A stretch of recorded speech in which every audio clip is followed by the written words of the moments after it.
శబ్దంతో వస్తుంది, ఇది లెటర్ కలిగినట్టు. కానీ అది వర్డ్ రాసేసరికి క్యా అంటే కా శబ్దం వచ్చింది. అంటే ఇంకోటి చెప్పు, కాట్ మంచం, మంచాన్ని కూడా అంతే.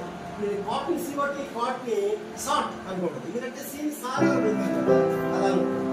ఇంకోటి క్యాచ్ సాచ్ అనుకోండి, ఇంకా కార్ అందుకని సార్. ఎలాగా అంటే మోస్ట్ మనకి ఇంగ్లీష్లో స్పెల్లింగ్స్ ఒక రూల్ బుక్ అయిపోయి ఉండేది. చిన్నప్పటి నుంచి బాగా ప్రాక్టీస్ చేస్తే వస్తుంది ఒకటి.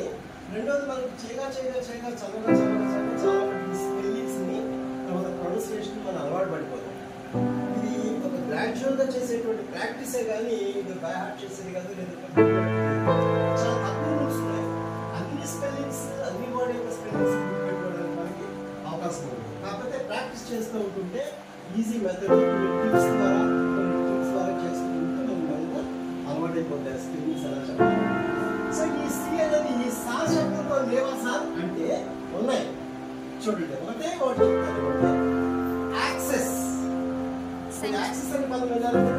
యాక్సెస్ లో యాక్సెస్ ఇచ్చారండి, ఆ యాప్కి యాక్సెస్ లేదు అంటుంటుంది సార్, నాకు యాక్సెస్ లేదు అంటారు. విన్నారా మీరు కూడా? ఇది కా శబ్దం పలికింది, ఈ సి అనేది సా శబ్దం సెంచరీ. అంతేనా? ఇంకా చెప్పండి. ఇంకా పర్సెంట్, ఇది సా. పర్సెంట్ అంటే పర్సెంట్ కాదు, అంటే 100%. సెంచరీ. సెంచరీ, సెంచరీ సా శబ్దం వచ్చేదని సెంచరీ కాదు. సినిమా. సినిమా మేడం బాగా చెప్తున్నారు. సినిమా సా మీ బాగా స్పెల్లింగ్స్ బాగా వచ్చారు. అంటే సినిమా కూడా సిమెంట్. Very good. నోట్ చెప్పు, సా శబ్దం వచ్చేది క్రిస్టఫ్. ఫేస్, ఎఫ్ఎస్ఈ ఫేస్, ఇది సాయి, అందుకని ఫేక్ కాదు.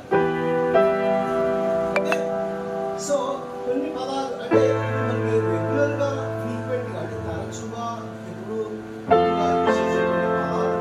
నేర్చుకుంటుంటే ఏది కావాల్సిందో ఏది శాశ్వతం వస్తుందో అనేది ప్రాక్టీస్ అవుతుంది.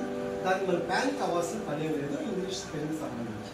మోరోవర్ ఎందుకంటే ఎవరైనా మాట్లాడేటప్పుడు కమ్యూనికేషన్ ఇంపార్టెంట్, కానీ మనం వేర్ ఆర్ యూ గోయింగ్ అంటే WHERE వేరు ARERGY చెప్పాల్సిన అవసరం ఉందా?